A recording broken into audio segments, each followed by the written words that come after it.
vamos a estar leyendo Gálatas 2, del 1 al 10.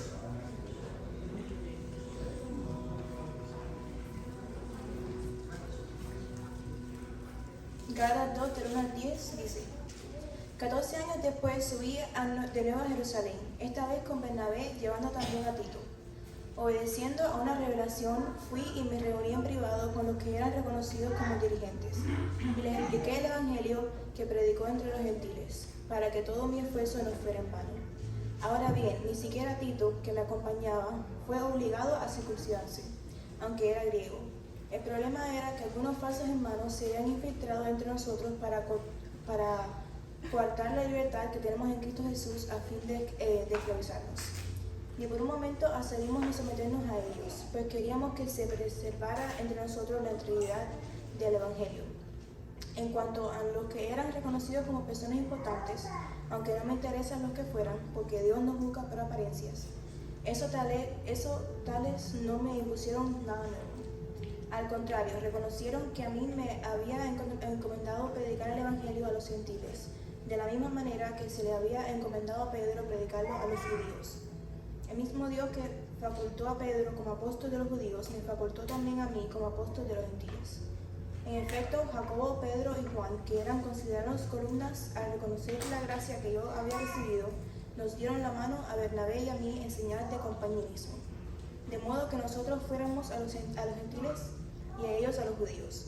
Solo nos pidieron que nos acordáramos de los pobres, y en eso es precisamente lo que he venido haciendo con esmero. Oremos. La semana pasada comenzamos esta travesía por el Asia del antiguo mundo para estudiar la carta dirigida a las iglesias en Galacia. La carta a los Gálatas la impone una necesidad urgente, y es que la iglesia se estaba moviendo de la centralidad del Evangelio para añadir al Evangelio las costumbres de la ley. Ellos decían, no era suficiente la cruz de Cristo, sino que deberíamos conservar la ley de Moisés. Que la ley de Moisés, con todos sus mandamientos, al observarlo, sus obras podrían añadir gracia a la gracia que ya habíamos recibido en Cristo y la cruz. Ahora Pablo dice, no vamos a acceder a que la fe de la iglesia se mueva de la centralidad de Cristo, su cruz, muerte y resurrección. Es Cristo y solo Cristo la salvación. Es por gracia y solo gracia la salvación. Y es por medio de la fe y solo la fe la salvación. Amén. Si añadimos algo más, Cristo no es suficiente. Y si Cristo no es suficiente, en vano murió. En vano murió. Ese es el mensaje de los Gálatas. Ahora, en el capítulo 2, Pablo va a añadir a esto que él no lo recibió, ese evangelio, por medio de hombres, pero nos va a contar algunas características impresionantes que le pertenecen solo al evangelio de Cristo.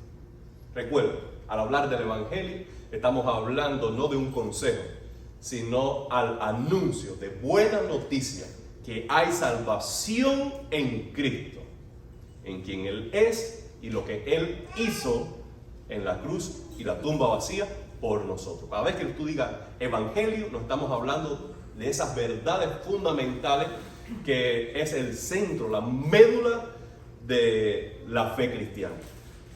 Ya Isabela leyó muy bien los primeros 10 versículos, así que voy ya a enunciar los primeros principios de vida. Primero, ser un ministro del evangelio requiere tiempo para su preparación. ¿Dónde veo eso? Dice, 14 años después subí de nuevo a Jerusalén, y esta vez con Bernabé, llevando también a Tito. Pablo no solamente en esta ocasión está dando una cifra de años, sino que en el capítulo 1, creo que alrededor del versículo 21, él está diciendo que él pasó 3 años en Damasco antes de ir a Jerusalén. Es decir, que hay una conversión, él tiene una predicación rápida en Damasco, pero no está apurado de entrar en el carril del ministerio, sino que él simplemente está siguiendo el impulso del Espíritu paso a paso. En Él no hay ansiedad. En Él no hay apuros. Su enfoque es: yo conocí a Cristo, ya lo tengo todo. Ahora, mi tesoro ¿qué es? Es dar cada paso donde Él me dice que lo dé. Y fue 14 años después que Él regresa a Jerusalén. 14 años, hermano. Después que Él regresa a Jerusalén para tener encuentro con los apóstoles. Y allí como que su ministerio tuviera de una manera oficial aprobado por la iglesia instituida en Jerusalén. Deben recordar que hoy el cristianismo es universal. Pero en ese entonces, ¿dónde estaba el cristianismo? Allí concentrado en Jerusalén. Entonces, estar desarrollando una vida cristiana y estar predicando el evangelio independiente a la sede, al conocimiento, a la relación directa con la base del cristianismo, era algo que ni nadie se le ocurriría hacer. 14 años después es que Él va a tocar la puerta de los apóstoles en Jerusalén. Y dicen que lo hizo por una revelación. Es decir, que el Señor Jesús le dijo: necesito que vayas a Jerusalén. Te necesito ahora allá. Y fue. Amado hermano, Dios tiene propósitos especiales con los hombres y las mujeres que convierten en sus hijos. Los tiene. Los tiene. Y Dios quiere que todos y cada uno de sus hijos se embarquen en esta travesía de proclamar el evangelio en todas las naciones. El reino de Dios es un proyecto. God has a big project for you. Él lo tiene y quiere dártelo, quiere entregártelo, quiere que tú seas su colaborador en la construcción de su reino. Pero déjame decirte, un día tú sientes ese fuego en tu corazón y el mismo día que lo sientes debes responder con un sí y en un amén. Pero déjame decirte algo: Dios se va a tomar su tiempo para formar en ti el carácter de un siervo útil en su reino. Esto no nos debe decir nosotros que voy a postergar el llamamiento porque necesito trabajar en algunas cosas. No, tú lo que necesitas es seguir a Cristo. Y lo que te venga a las manos a hacer, hazlo conforme a sus fuerzas y conforme a su gracia y en su nombre. Pero debes ser consciente en esto. No debes tener ansiedad. No debes desesperar. Dios necesita pulir tu carácter, formar tu pensamiento, adoctrinarte en el evangelio, darte experiencia, millas en su ministerio, en su iglesia, en relaciones. Te vas a exponer a diferentes escenarios para formar en ti el corazón que luego Él va a llenar a plenitud para que seas de bendición. Un día Samuel tocó la puerta de la casa de David. Ese día lo ungió como rey, pero fue muchos años después que él tomó posesión del reino. Pero ya era David. Había vencido osos, gigantes y leones. Y así lo vemos. ¿Para qué repetir? El Señor Jesús es Dios con nosotros. Y no fue hasta los 30 años de edad que Él fue para ser bautizado por su pariente Juan el Bautista. Jesús a los 12 años estaba en el templo enseñando a todos. Y todos estaban diciendo: wow, ¿cómo sabe este muchacho? Y él estaba claro de su identidad y misión. Le dijo: en los negocios de mi padre me es necesario estar. No se turben ustedes, Dios tiene grandes cosas conmigo. Está diciendo Jesús a su familia. Pero él tomó su tiempo. Y aun cuando llegó el tiempo, hay un periodo de 40 días que él dice: ya va a comenzar el ministerio. Pero esto que no es que me levanté y que voy a salir a hacer las cosas. No. Ahora hay un tiempo de oración y de ayuno. ¿Qué quiero decir con esto? Dios se toma tiempo para formarte a ti, para luego usarte para proclamar el evangelio. El evangelio es un mensaje sencillo que lo puede hacer un niño, pero Dios se forma un carácter santo en ti para que luego tú seas eficaz al portar ese evangelio. Así que la pregunta mía es, ¿cómo Dios está obrando en ti? Yo sé que la gran mayoría, todos nosotros ya tenemos ese conocimiento básico. Por ese conocimiento fuimos salvados. Ya somos capaces de transmitir ese conocimiento. Pero, ¿cómo ese conocimiento del Evangelio está formando en ti un carácter que ahora te hace apto para servir a la causa del Evangelio? Dios quiere obrar en ti. Como un alfarero está insistiendo en moldear tus pensamientos, afilar tu carácter, darte herramientas, habilidades y conocimientos que luego tú vas a tomar de tu mochila y poner a su servicio. La segunda verdad que quiero compartir con ustedes en esta sesión es esta: Dios delega autoridad a sus siervos para que protejan el Evangelio. Mira lo que está pasando ahora. ¿Por qué Pablo va a Jerusalén? Voy a leer primero. Entonces expliqué, voy a leer la oración anterior. Fui en obediencia a una revelación y me reuní en privado con los que eran reconocidos como dirigentes. Entonces le expliqué el evangelio que predico entre los no judíos para que todo mi esfuerzo no fuera en vano. Lo que está pasando es que está Jerusalén, la iglesia, y allí están los apóstoles. Esos apóstoles, Dios le había dado autoridad. Cristo le había dado autoridad. Recuerden, en pasajes como los evangelios, capítulo 9, Jesús llama a sus apóstoles y les dio autoridad para que en su nombre proclamaran el reino, liberaran a personas de demonios e impartieran sanidad. Les dio autoridad. Luego, más adelante, Él les da autoridad para que administren la doctrina. Y ellos son los veladores, los cuidadores de que la doctrina se mantenga fiel como ellos lo recibieron de la propia boca de Jesús. Tienen autoridad a servicio del Evangelio. Esa autoridad está siendo delegada una y otra vez de generación a generación por el llamamiento divino a diferentes generaciones de líderes en la iglesia. No existe realmente tal delegación concatenada de Pedro hasta el Papa de hoy. Pero sí existe esta delegación. Cada nueva generación de líder debe vivir su vida primero bajo el liderazgo de los hombres que ya Dios ha establecido, porque a ellos Dios le ha dado autoridad para cuidar por la fidelidad del Evangelio. Viviendo en sujeción a los líderes establecidos por Dios antes de tu generación, tú aprendes obediencia, humildad, tú aprendes de sus propias experiencias para no compartir los mismos errores, hasta que llegue tu momento, hasta que llegue tu hora.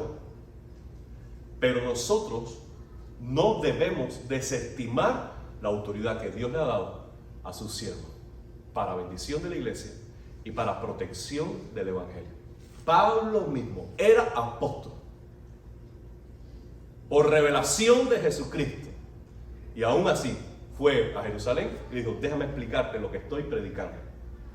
No porque necesitara una aprobación de ellos, sino para legitimizar que lo que estaba haciendo no era independiente a la iglesia, lo que estaba haciendo no era en contra del liderazgo, lo que estaba haciendo no era división, sino que estaban sirviendo por la misma causa. Él estaba dando razón, humilde razón de su ministerio. Amado hermano, todos nosotros deberíamos tener la misma actitud, todos nosotros, y que podamos nosotros decir, por un lado, estos son los maestros, son los pastores de mi generación, que Dios le ha dado el privilegio de servirnos a nosotros con la enseñanza y la predicación, pero al mismo tiempo Dios está delegándote a ti como hijo suyo la responsabilidad y cierta dosis de autoridad para que tú seas fiel al Evangelio. Para que cuando venga cualquier persona, se te sienta al lado y te quiera mover de la firmeza, dice: ¿sabes qué? Lo que estás enseñando no es conforme a la rectitud del Evangelio. Abra las Escrituras y dice: mira, esto es lo que enseña la Biblia. Y esto comienza en casa. Si un miembro de la casa está escuchando a alguien que no está siendo de bendición, que se mueve de las Escrituras, en el amor, la gracia y la paciencia de Dios, tú debes sentarte y decir, ¿sabes qué? Mira lo que dice la Biblia en relación a, porque tú eres hijo de Dios, tú eres un embajador en su reino, y Dios quiere que tú también protejas el Evangelio. Timoteo, capítulo 3, dice que la iglesia es columna y baluarte de la verdad.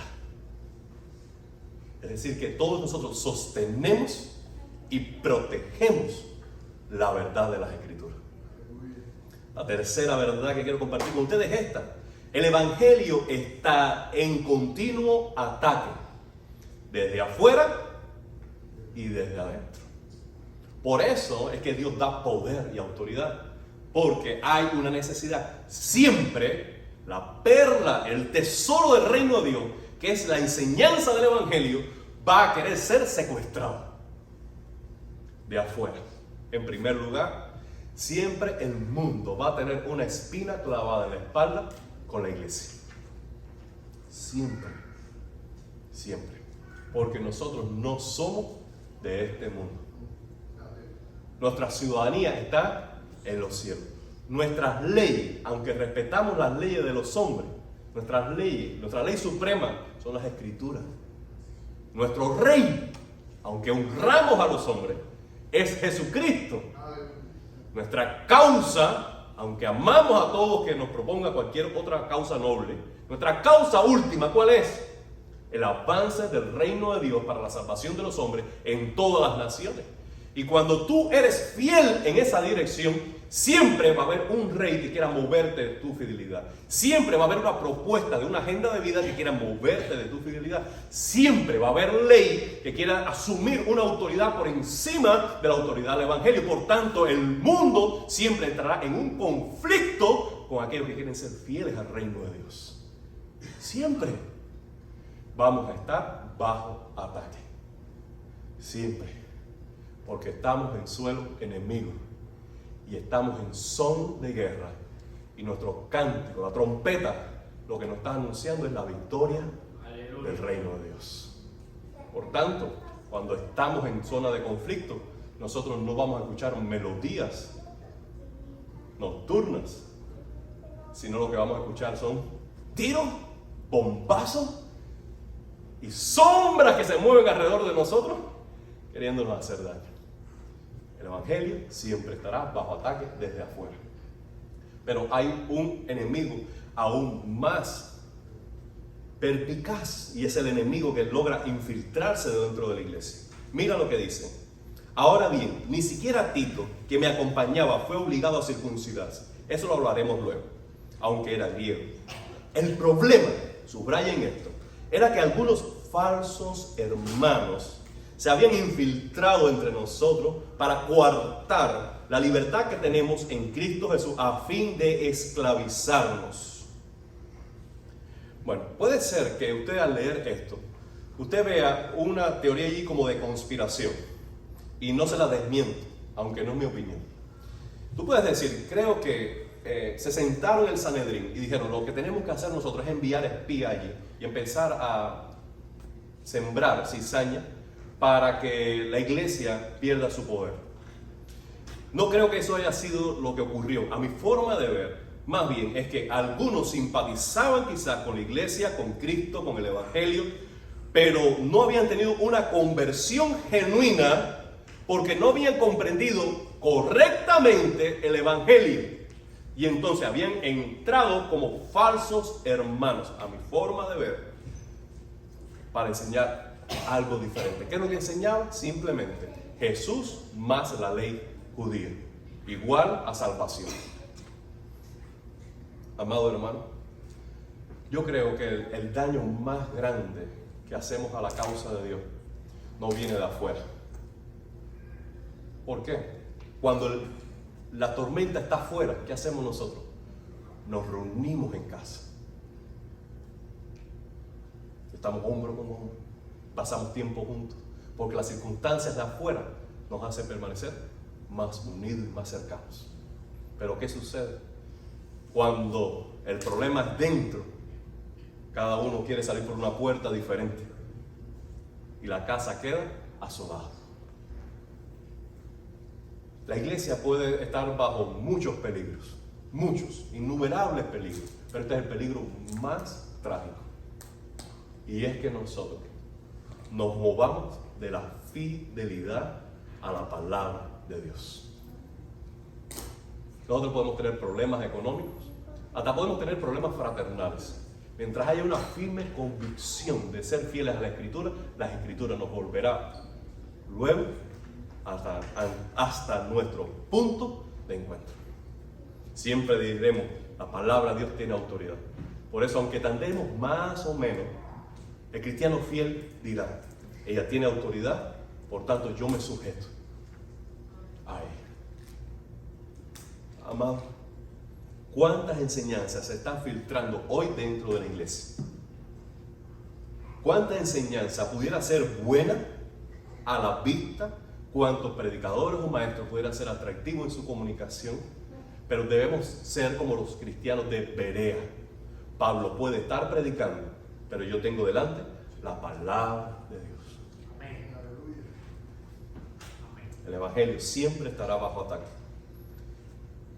A continuación les digo lo siguiente: el evangelio, por tanto, debe ser cuidado enérgicamente. Enérgicamente. Yo no sé ustedes, no sé si se han dado cuenta, yo a veces tengo un carácter fuerte y pecaminoso. Es decir, cuando hablo fuerte, estoy diciendo que son cosas de las cuales tengo que arrepentirme. Una palabra, una actitud, una respuesta, lo tengo. Y de los cuales me avergüenzo cuando el Señor me confronta. Ahora, pero por otro lado, a veces veo que hay una pequeña falsa ilusión de lo que ha de ser el liderazgo cristiano. Y a veces pienso que se espera de todo líder que simplemente siempre sea paciente, siempre sea perdonador, siempre sea.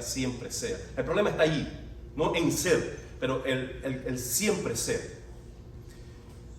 Y no es así, hermano. Le voy a mencionar un pasaje para dialogar. Judas dijo a los creyentes que él quiere escribirle para instarle a que combatan por la fe una vez dada a los santos, que combatan como ardientemente, fervientemente, enérgicamente. Déjame decirte, cuando las cosas de Dios, el Evangelio, las Escrituras, las cosas de Dios están siendo menospreciadas, tú no puedes asumir una actitud de siempre pasivo, siempre. ¿Por qué? Porque se trata de algo muy importante. En la medida que tú comprendas cuán santo, cuán sacro, cuán importantes son las cosas de Dios, en esa misma medida vas a reaccionar cuando está amenazado. Y vamos a ver a Pablo en la carta de los Gálatas tener ese carácter fuerte a servicio del Evangelio. ¿Qué quiero decir, amado? A veces tenemos que dialogar con la cultura de una manera de iguales. Tú dices tal cosa, tú dices tal cosa, tú dices argumento. Pero cuando se trata de alguien que ya debe conocer el Evangelio, que ya se llama hermano, y ese alguien no está viviendo acorde, y no solamente que no está viviendo acorde a la Escritura, sino que está moviendo a otros en la misma dirección, y la iglesia entonces empieza a peligrar porque los fundamentos empiezan a removerse. Amado hermano, déjame decirle esto: Dios te da autoridad para frenar a quien sea necesario. Y si sabes que eso no lo enseñas aquí. Una. Segunda vez que te veo hablando así, no puedes entrar por esa puerta. Y se acabó. Se acabó, hermano. Mira, hay autoridad en la iglesia, en la asamblea, para advertir a que causa división. Una vez, 2 veces, 3 veces, lo traemos a los ancianos, lo traemos a la iglesia, sigue causando división, no escarmienta. ¿Qué dice la Biblia? Dice Giovanni, tunturuntu. Esa versión no la sé. Eso es más que paráfrasis. Versión libre de Giovanni Reina. Amado hermano, entiendan. Dice Pablo. El problema es que había algunos hermanos que se habían infiltrado, falsos hermanos, que se habían infiltrado para coartar nuestra libertad en Cristo, a fin de esclavizarnos. Miren lo que dicen. Ni por un momento accedimos a someternos a él. ¿Por qué? Porque queríamos que se preservara entre ustedes la verdad del Evangelio. Qué lindo, amado hermano. ¿Por qué el Evangelio hoy llega a nosotros? Para seguir salvando y edificando una iglesia saludable. Porque hubo hombres que metieron el pecho cuando las balas sonaron. Decir, no, güey, esta es la verdad de Dios. Por esto vale la pena morir, por esto vale la pena vivir. Y así llegó a nosotros, de un remanente a otro remanente, de un despertar grande luego a volverse a oscurecer y otro remanente, pero así llega hasta nosotros la verdad que aún salva. Amado hermano, ¿qué pasa cuando la iglesia no lo hace? Dime yo usted. ¿Qué pasa? ¿Qué ha pasado ya?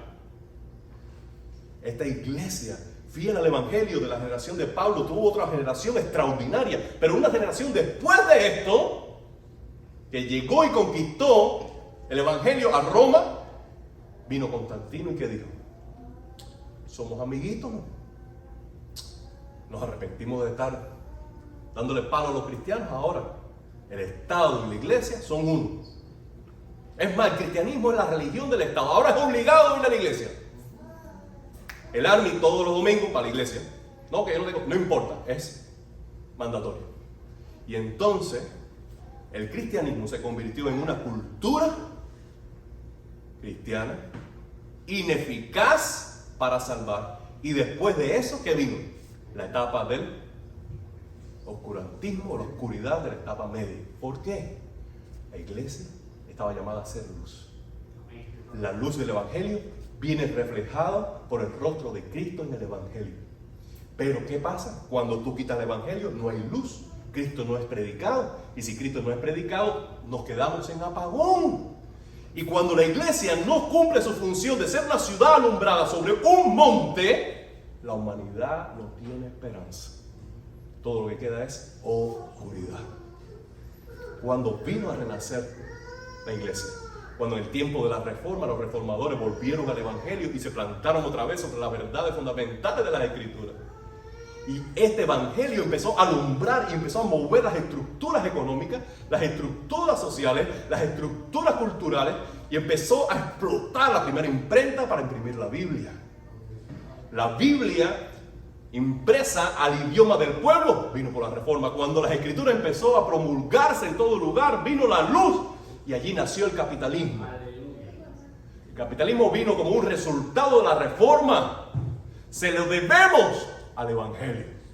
La justicia, todo sistema de justicia en el mundo está amparado sobre la dignidad que predica el Evangelio. Y así, el aporte de la reforma para todas las estructuras sociales es enorme. El mundo debería agradecer al cristianismo, la reforma, porque ahí vino después el renacentismo, que después se echó a perder otra vez con la centralidad del hombre en todas las cosas. En fin, hermano, cuando una iglesia es fiel al Evangelio, el mundo florece. No podemos acceder a que nos roben lo que hemos creído.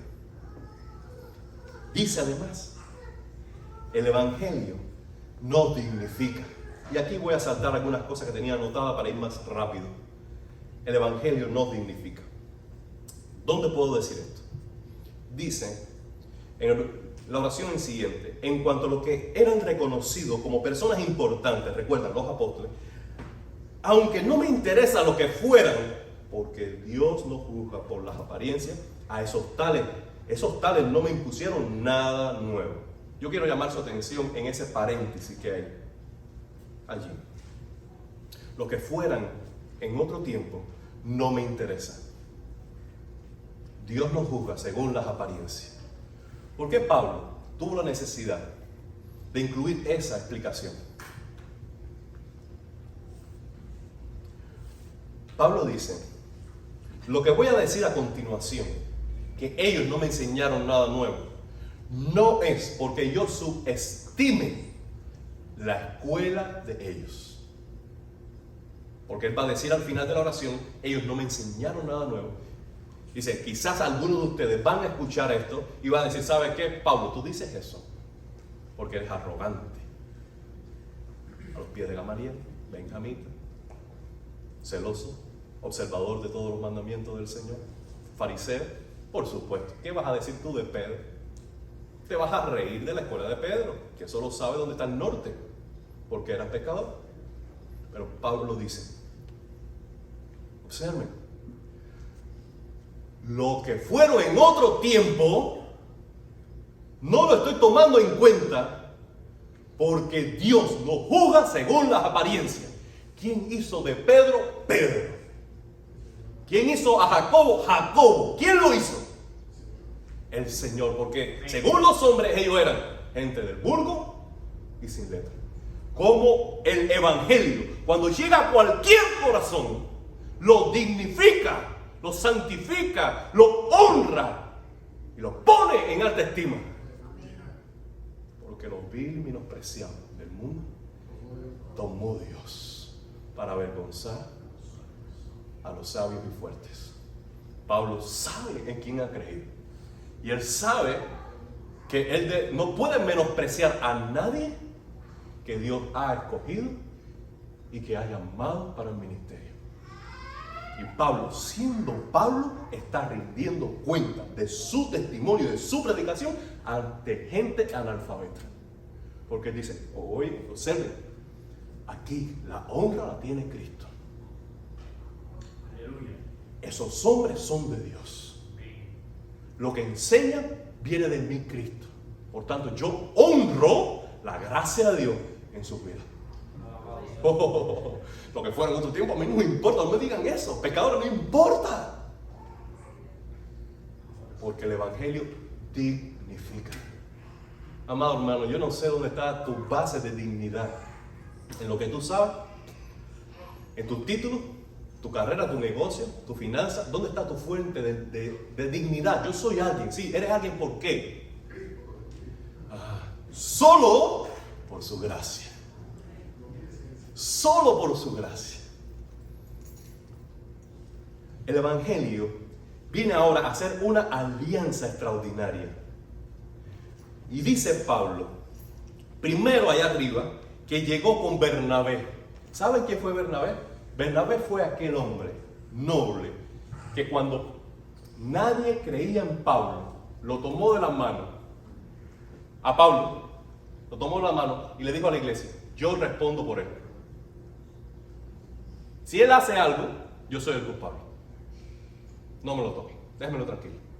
Ese fue Bernabé. ¿Quién creó esa alianza? Cristo. Y que Bernabé reconoció que él era fiel al Evangelio. Ahora él está llegando a Jerusalén. Después de dar testimonio, dice, ellos no me enseñaron nada nuevo, sino que, lo digo con mis palabras, me dieron la mano. Me dieron un apretón de mano. ¿Enseñar de qué?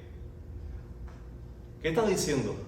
Pedro le tomó las manos robustas de pescador, encallecida por los años en el mar, le metió un buen apretón de hombre y le dijo, bien hecho. Reconozco la gracia de Dios en tu vida. Reconozco al Cristo que yo predico en tu corazón. Sigue haciendo tu trabajo. Y hizo ahí alianza. Y los hermanos que estaban escuchando, dice, reconocieron que la misma gracia que había actuado en Pedro para predicar a los judíos, estaba actuando en mí para predicar a los gentiles. Por tanto, hicimos una alianza estratégica de que yo me fuera al mundo gentil, pero siempre y cuando me acordara de los pobres. Lo cual Pablo se sujetó y obedeció, dice, y he venido haciéndolo diligentemente. Alianza por el Evangelio. Y es lo que el Señor quiere que nosotros seamos. MCC ha de ser una alianza, partnership, algo unido que pueda hacer de nosotros que el reino de Dios avance en cualquier dirección en las naciones. Estamos en esto para un gran proyecto que es más grande que estas 4 paredes, que es más grande que el número de membresías que alcancemos nosotros en MCC. Es el reino de Dios en las naciones. Tenemos que hacer alianzas. Y no solamente alianza entre nosotros, sino alianza con otras iglesias, con otros ministerios, alianza con otros hombres de Dios. No importa la denominación en que esté, mientras sea fiel a la Escritura y ame a Jesucristo. Alianza. Alianza. Estoy cansado, hermano. Me pone... Me hastío de ver cómo nosotros fabricamos causa para dividirnos. No que yo soy. No, amado hermano, por favor, alianza. Extiende la mano en señal de compañerismo. Da un buen apretón de mano y dice, estamos en esto juntos por el Evangelio. Y dice Pablo que él ha cuidado de los pobres.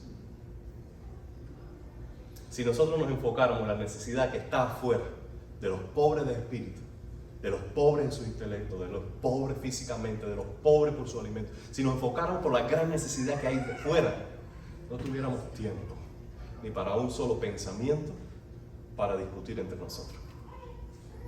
Así que, amado hermano, este es el llamamiento de Dios para nosotros. Seamos fieles al Evangelio. Dios nos da autoridad para que nosotros los protejamos. Siempre va a estar en peligro, de afuera y de adentro. Pero debemos recordar que vale la pena pelear por el Evangelio. ¿Por qué? Porque nos libera de la esclavitud, porque nos dignifica, porque nos hace una alianza que el mundo jamás podrá desarrollar, porque no tienen a Cristo. Porque esta causa es justa y noble para la salvación de todo aquel que aún necesita de Cristo.